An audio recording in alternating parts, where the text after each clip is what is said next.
7 juin, les parachutistes américains sont bloqués à Sainte-Mère-Église et devant 40 ans. La 4e division d'infanterie n'occupe quant à elle que la bande côtière. Les Américains ont perdu l'initiative, ils n'ont plus d'autre choix que de consolider en toute hâte leur tête de pont en réalisant la jonction des troupes débarquées à Utah avec celle d'Omaha.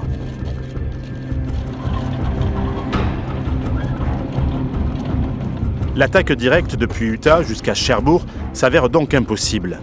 Le général Collins, commandant en chef du 7e corps, doit revoir ses plans.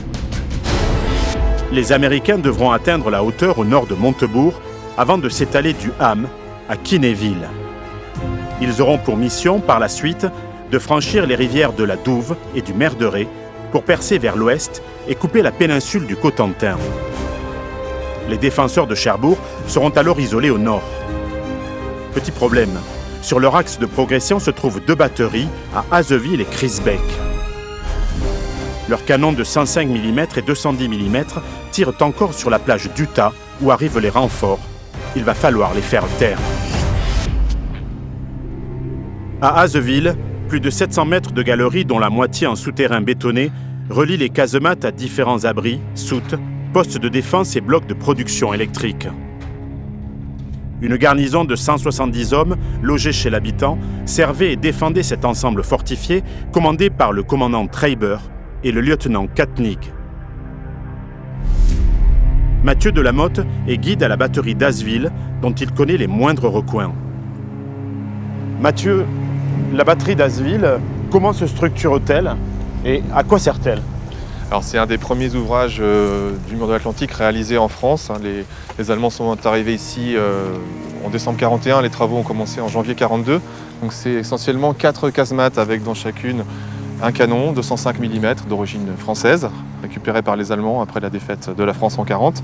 Et puis tout un réseau de souterrains. Donc, aujourd'hui, on a encore 350 mètres de souterrains et de galeries bétonnées qu'on peut faire visiter au public. D'accord. Mais à l'origine, il y avait un parcours d'environ 700 mètres. À quoi sert cette position fortifiée qui est perdue au milieu de rien, de la campagne normande ? Alors c'est vrai que là, on est à 10 km du Beach, à 5 km de la côte. Les Allemands ont choisi ce point culminant, légèrement culminant, on va dire, pour installer cette batterie qui était tenue par des soldats de l'armée de terre et qui jouait aussi un rôle de second rideau défensif. C'est-à-dire que les batteries de la Kriegsmarine étaient plutôt sur la côte et les batteries de l'armée de terre un peu en retrait. Donc elle est à 5 km, elle n'a aucune vue sur la mer. Et donc il y avait un poste d'observation relié jusqu'ici par un câble téléphonique enterré, blindé. Et donc il y avait un télémètre qui calculait précisément leur position et de transférer tout ça par téléphone aux artilleurs qui après avaient des informations assez précises sur la position de ces bateaux. L'avantage c'était que ces Allemands pouvaient défendre la côte sans être vus. Ça veut dire ces batteries peuvent tirer vers la mer, mais je suppose que la marine alliée a pu aussi tirer sur ces batteries.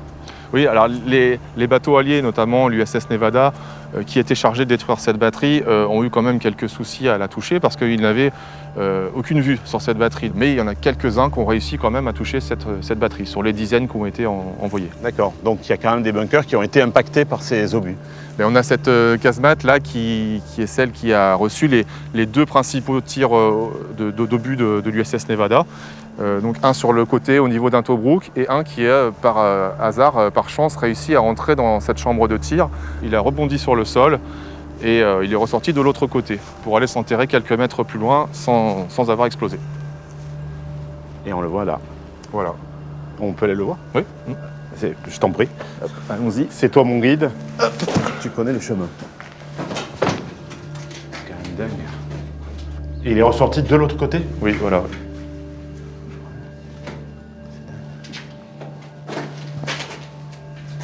Ah ouais.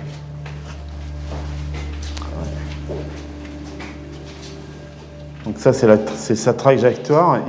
Il a ricoché comme ça sur le sol, je suppose, et pour ressortir de l'autre côté là. Voilà, traverser cette fenêtre blindée. Mais ici, s'il n'a pas explosé, il y avait du monde ici, ça veut dire quoi ? Qu'est-ce qui se passe dans cette pièce-là au moment où l'obus vient perforer ce mur et ricocher pour ressortir ? Dans cette pièce-là, on est dans un abri pour le personnel. On sait qu'au moment du passage de l'obus, il y avait une quinzaine de soldats qui se trouvaient ici.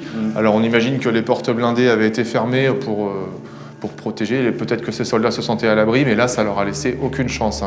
Le simple passage, le souffle qu'a provoqué ces 600 kg de métal dans la pièce, ça n'a laissé aucune chance à ces soldats qui se trouvaient ici.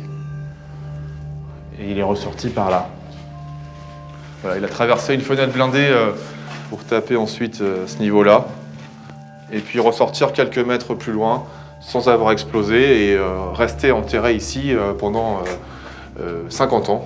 Il était retrouvé qu'en 1994. Bien que durement éprouvée par le bombardement naval, la batterie d'Azeville a encore les moyens de se défendre. Les hommes de la 4e division d'infanterie, fraîchement débarqués sur Utah Beach, reçoivent la mission de s'emparer de l'ensemble. Encore faut-il atteindre l'objectif sans encombre.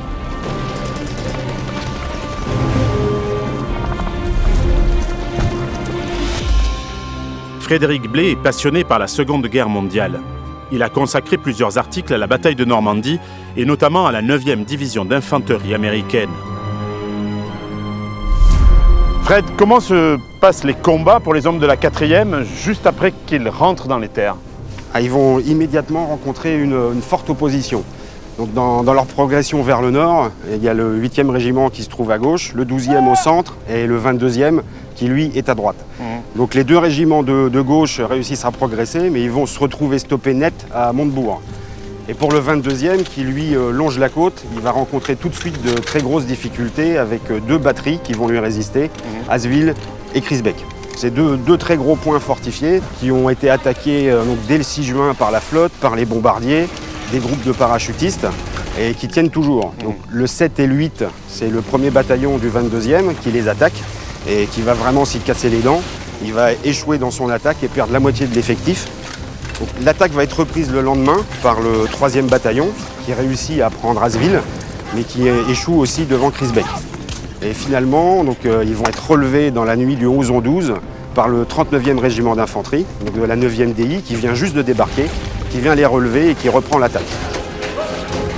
On peut vraiment considérer que les combats ont été très âpres dans la région. Oui, là, ça a été vraiment acharné, quoi. Donc les batteries de Crisbec et puis d'Azeville, il y a des bonnes unités, ils sont bien commandés, ils sont motivés et ils vont vraiment vendre chèrement leur coup. Le 12 juin, les batteries d'Azeville et Crisbec se taisent pour toujours. La progression vers Cherbourg peut se poursuivre.